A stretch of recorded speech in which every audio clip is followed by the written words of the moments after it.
America, चीन और Iran, दुनिया की सबसे बड़ी ताकतों के बीच चल रही इस हाई लेवल डिप्लोमेसी ने पूरी दुनिया की टेंशन बढ़ा दी है।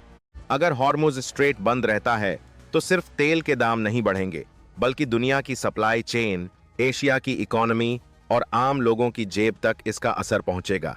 और अब सबसे बड़ा सवाल यह है कि क्या डोनाल्ड ट्रंप और शी जिनपिंग की मुलाकात सच में कोई बड़ा समाधान लेकर आई है, या फिर दुनिया सिर्फ बयानबाजी सुन रही है।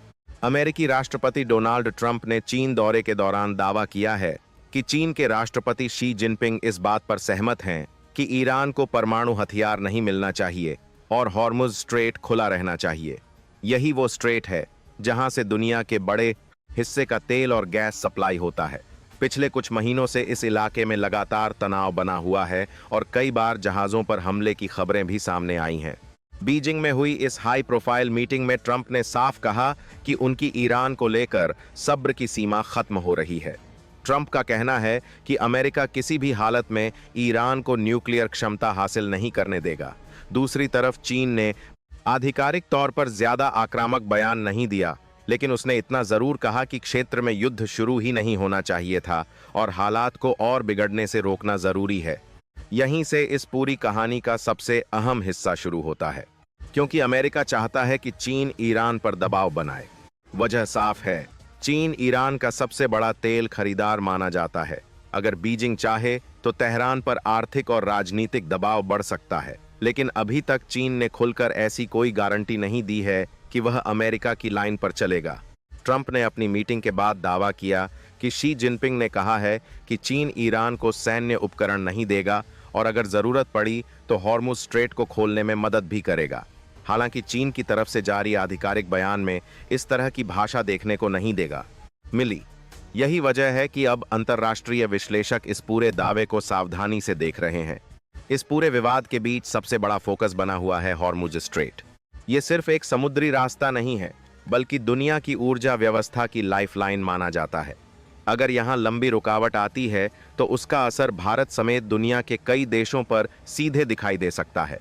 तेल महंगा होगा, शिपिंग कॉस्ट बढ़ेगी और ग्लोबल महंगाई पर नया दबाव आएगा। रिपोर्ट्स के मुताबिक ईरान ने अमेरिकी और इजरायली हमलों के बाद इस इलाके में जहाजों की आवाजाही को गंभीर रूप से प्रभावित किया है। ट्रंप प्रशासन अब इस संकट को सिर्फ मिडिल ईस्ट का मामला नहीं, बल्कि ग्लोबल इकोनॉमिक सिक्योरिटी का मुद्दा बता रहा है।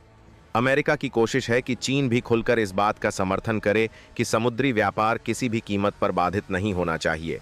व्हाइट हाउस ने मीटिंग के बाद कहा कि दोनों देशों ने इस बात पर सहमति जताई है कि स्ट्रेट खुला रहना चाहिए। लेकिन असली सवाल यही है कि क्या सिर्फ बयान देने से हालात बदल जाएंगे, क्योंकि जमीन पर तस्वीर अभी भी तनावपूर्ण है।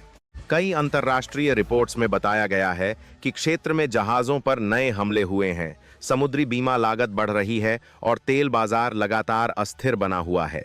निवेशक भी चिंतित हैं, क्योंकि अगर यह टकराव लंबा चला तो वैश्विक अर्थव्यवस्था पर भारी असर पड़ सकता है। बीजिंग समिट के दौरान ट्रंप ने ट्रेड और ऊर्जा डील्स का भी जिक्र किया। उन्होंने दावा किया कि चीन अमेरिकी ऊर्जा खरीद बढ़ाने को लेकर बातचीत कर रहा है।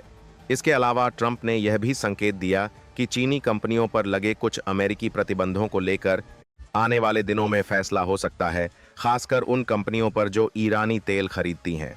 यानी साफ है कि यह सिर्फ सुरक्षा या युद्ध का मुद्दा नहीं है। इसके पीछे तेल, व्यापार, प्रतिबंध, सप्लाई चेन और ग्लोबल पावर बैलेंस का पूरा खेल चल रहा है। अमेरिका चाहता है कि चीन उसके साथ खड़ा दिखे। चीन चाहता है कि वह खुद को शांतिपूर्ण ताकत के रूप में पेश करे, और ईरान इस पूरे दबाव के बीच अपनी रणनीतिक स्थिति छोड़ने के मूड में नहीं दिख रहा। इसी दौरान ट्रंप ने एक और बड़ा बयान दिया। उन्होंने कहा कि अगर ईरान वास्तविक और सत्यापित तरीके से अपने परमाणु कार्यक्रम को लंबे समय के लिए रोकने को तैयार होता है तो अमेरिका बातचीत के रास्ते पर आगे बढ़ सकता है। लेकिन साथ ही ट्रंप ने यह भी साफ कर दिया कि अगर हालात नहीं बदले तो सैन्य विकल्प पूरी तरह टेबल से बाहर नहीं है। अंतर्राष्ट्रीय मीडिया रिपोर्ट्स में यह भी कहा जा रहा है कि पेंटागन नए सैन्य विकल्पों पर काम कर रहा है, यानी डिप्लोमेसी और दबाव दोनों साथ साथ चल रहे हैं। यही वजह है कि इस मीटिंग को सिर्फ सामान्य अमेरिका चीन वार्ता नहीं माना जा रहा, बल्कि इसे उस कोशिश के रूप में देखा जा रहा है जहां दुनिया की दो सबसे बड़ी शक्तियां मिडिल ईस्ट संकट को कंट्रोल करने की कोशिश कर रही हैं। हालांकि कई विश्लेषकों का मानना है कि इस समिट से कोई बड़ा ठोस समाधान निकलकर नहीं आया।